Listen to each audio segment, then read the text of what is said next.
Bonjour chers téléspectateurs, aujourd'hui j'ai l'immense plaisir de vous parler d'un concept moins connu par le public congolais, mais qui attire l'attention de plusieurs experts et des sachants, l'encerclement cognitif.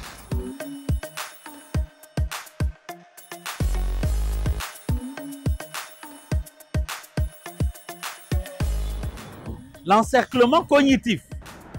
Le mot, je ne le maîtrise pas. Non. Ça me dit rien là. L'encerclement positif. Cognitif. Jamais. Cette ignorance de l'encerclement cognitif par le grand public n'en fait pas moins un sujet qui mérite toute notre attention parce qu'il est clairement établi par plusieurs connaisseurs que c'est un sujet à fort impact structurant et déstructurant.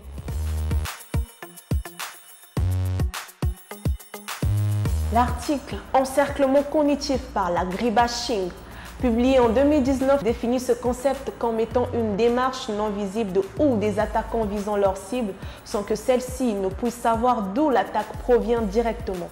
Il a pour but de détruire la légitimité, la crédibilité et l'image de sa cible. D'après cet article, l'encerclement cognitif est une arme de guerre économique redoutable. Cette opinion est partagée par les experts de l'Institut national d'intelligence stratégique, une association apolitique créée en 2019 par le Congolais Patrice Passy et qui a pour objectif principal d'enrichir l'existant national sur les questions d'intelligence économique et intelligence stratégique. Les experts de l'Institut national d'intelligence stratégique définissent l'encerclement cognitif comme étant une méthode de présence, de sécurisation d'emprise.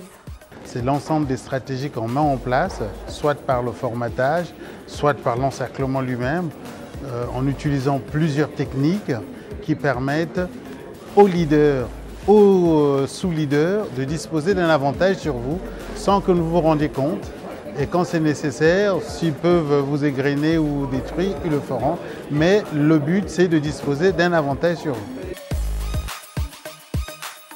D'après le dossier de présentation des matinales de l'intelligence économique, l'EMI en sigle, une activité que l'INIS organise en partenariat avec l'hôtel Pefaco Maya Maya, cette méthode est savamment conçue et appliquée pour mieux pérenniser les marchés fondés sur la prescription des modes de pensée, de production des connaissances, des compétences et des enseignements. D'après eux, cette question mérite d'être abordée sans tabou et sans langue de bois.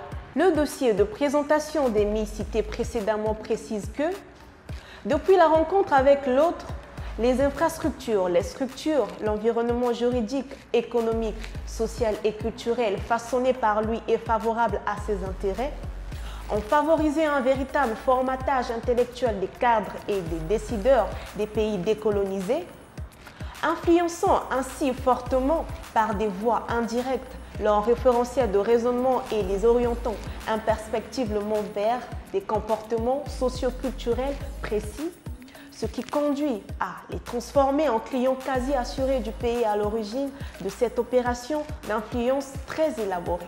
C'est sans aucun doute pour cette raison que la première édition des matinales de l'intelligence économique ont abordé le thème « Comment faire face à l'encerclement cognitif en Afrique francophone ». L'encerclement cognitif, c'est un sujet dont on n'entend pas parler, mais en fait c'est la matrice générale des différentes stratégies. Ça concerne les entreprises en général, comment les grands groupes opèrent et comment les situations se produisent. Nous aurons tendance à parler plutôt des potentialités, mais pas des possibles, parce que les possibles sont des situations que nous gérons déjà ou que nous avons dépassées. Mais les potentialités recouvrent l'avenir et nous réfléchissons sur l'avenir parce que le monde va très vite et s'arrimer à la mondialisation dans un rapport du faible au fort nécessite que nous puissions actualiser nos compétences par rapport aux exigences de la mondialisation que nous n'avons pas orchestrées mais que nous subissons en général. Ne manquez pas le prochain épisode des matinales de l'intelligence économique en 360. Cette question sera abordée dans toute sa profondeur.